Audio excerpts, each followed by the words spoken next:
रब का हुक्म है, रब का हुक्म है, ज़मीर जाग गया सारों का। सर तहरीक इंसाफ का क्या मौक़िफ़ है इस हवाले से? हमारा बड़ा क्लियर मौक़िफ़ है। हम कहते हैं कि जो आला अदलिया सुप्रीम जुडिशल काउंसिल और सारे वो एकदम एक्शन लें। ये पाकिस्तान की तारीख में एक बहुत बड़ा एक वाक़या हुआ है जहाँ पे क्लियरली 6 जजेस जो हैं वो उठ के उन्होंने कहा है कि उनके साथ ज़्यादती हो रही है, उन पे प्रेशर डाला जा रहा है कि कैदी नंबर 804 यानी कि वज़ीर आज़म इमरान खान साहब के केसेस के ऊपर उन पे दबाव डाला जा रहा था। और जो इस वक्त जो हमारा बयानिया जिस पे हमारे यहाँ पे चेयरमैन साहब मौजूद हैं, हर पॉइंट पे उन्होंने ये बात उठाई है कि यहाँ पे मुदाखलत की जा रही है, दबाव आया जा रहा है। इसलिए आपके 6-7 दिनों में 3 फैसले आपके इद्दत केस का, आपका तोशा खाना केस का, आपका साइफर केस का ये उजलत में हुए, ये कानूनी तौर पे गलत थे और लिहाजा इनको बरी करना चाहिए इमरान खान साहब को। उनको नाजायज़ तौर पे वज़ीर आज़म इमरान खान साहब को, बुशरा बीबी का तोशा खाना से कोई लेना देना नहीं, किसी और चीज़ से लेना देना नहीं, उनको इमीडिएटली बरी करना चाहिए। चौधरी परवेज़ इलाही साहब को, आपकी शाह महमूद कुरैशी साहब को, हमारी ख़वातीन जो पाबंद सलासिल हैं, हमारे मर्द हज़रात पाबंद सलासिल हैं,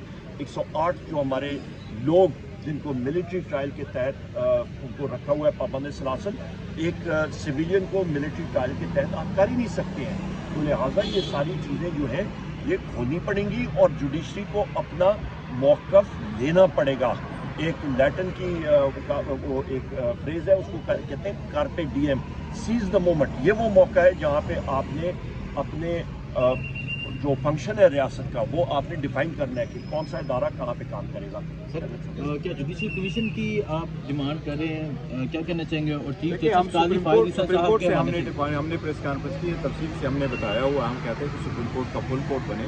जो सबसे ज़्यादा तशवीश का बायस है वो ये नहीं है सिर्फ कि इंटरफेरेंस हुई है, बट साथ साथ जज साहिबान ने ये कहा कि इंटरफेरेंस हो रही है। इसलिए हम चाहते हैं कि सुप्रीम कोर्ट करे।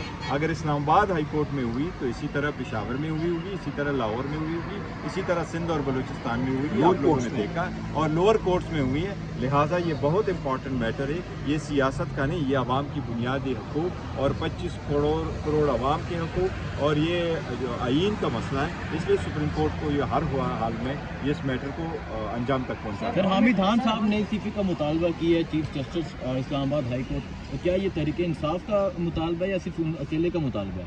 देखिए, फ़िलहाल उन्होंने मुतालबा किया है, तो अगर उन्होंने मुतालबा किया है तो सही है। एक बात तो ज़रूर देखनी है कि अगर जज साहब के सामने कोई नोटिस लेके आ जाता है जज साहबान को प्रोटेक्शन देना, तो ये सारी अदलिया का है। फ़िलहाल ये उन्हीं का मुतालबा। 75 साल बाद ये बहुत बड़ा एक सवालिया निशान है कि जो लोग हमें इंसाफ देते हैं वो खुद इंसाफ के मुतलाशी हैं।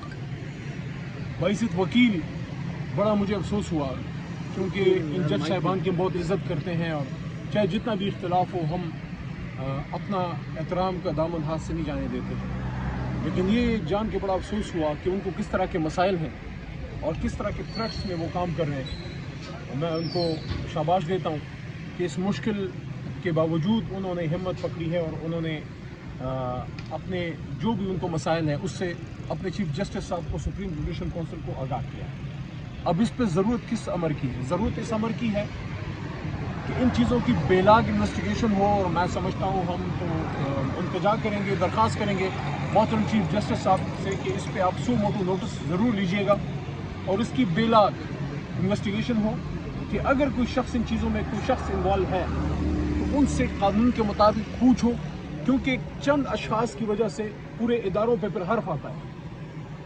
जब तक ये इदारे अपने लिमिट के अंदर काम करते हैं, जो दिफा के इदारे हैं, जो हसास इदारे हैं, वो हमारे सरों का ताज है। लेकिन जहाँ लिमिट क्रॉस होती है तो फिर आइन की हद शुरू होती है। जब इदारे, कोई भी इदारा हो, जुडिशरी हो, इस्टेब्लिशमेंट हो, एडमिनिस्ट्रेशन हो, मुकन्नना हो, इंतज़ामिया हो, जब कोई अपना लाइन क्रॉस करेगी उससे रियासती उमूर में बहुत बड़ा खलल पैदा होगा। दूसरी चीज़ बहुत इंपॉर्टेंट ये है कि जितने भी कानून के तालिब इल्म हैं उनको ये पता होगा कि पाकिस्तान में जितने भी आइन आए, आखिरी आइन 1973 का था, उससे पहले 56 का या 62 का, उन सब में एक चीज़ कदर मुश्तरक थी, वो थी करारदाद मकासिद।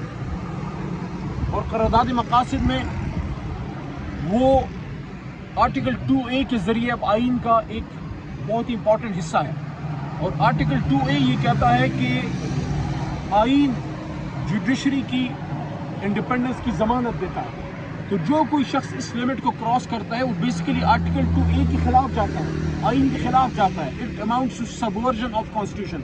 इसलिए मामूली मामला नहीं है, इसकी पूछताछ होनी चाहिए ताकि जो गुनहगार हैं उनको सजा मिले और मुल्क का निज़ाम आगे जाए। सर यही बातें आज़म स्वाति साहब करते रहे हैं जो कल जज साहब ने अपने लेटर में की हैं, तो क्या कहना चाहेंगे आप? स्वाति साहब के साथ बहुत ज्यादती हुई थी और बुजुर्ग शहरी हैं, ये भूल जाएं कि वो सेनेटर हैं या लेजिस्लेटर हैं, इस मुल्क के बुजुर्ग तरीन शहरी और एक सीनियर वकील भी हैं। तो उस वक्त भी हम सब ने इस पे सदाए एहतजाज बुलंद की थी कि स्वाति साहब को इंसाफ मिले। स्वाति साहब को इंसाफ तो मिला दरकनार, उन बेचारे को तो इतना अरसा अंडरग्राउंड रहना पड़ा, उन पर जो गलत केसेस बने। तो तहरीक इंसाफ के इस पर क्या मौक़िफ़ है, क्या करने जा रही है तहरीक इंसाफ? तहरीक इंसाफ इस पे भरपूर एहतजाज करेगी और इंसाफ की डिमांड करेगी। बहुत शुक्रिया। बहुत शुक्रिया।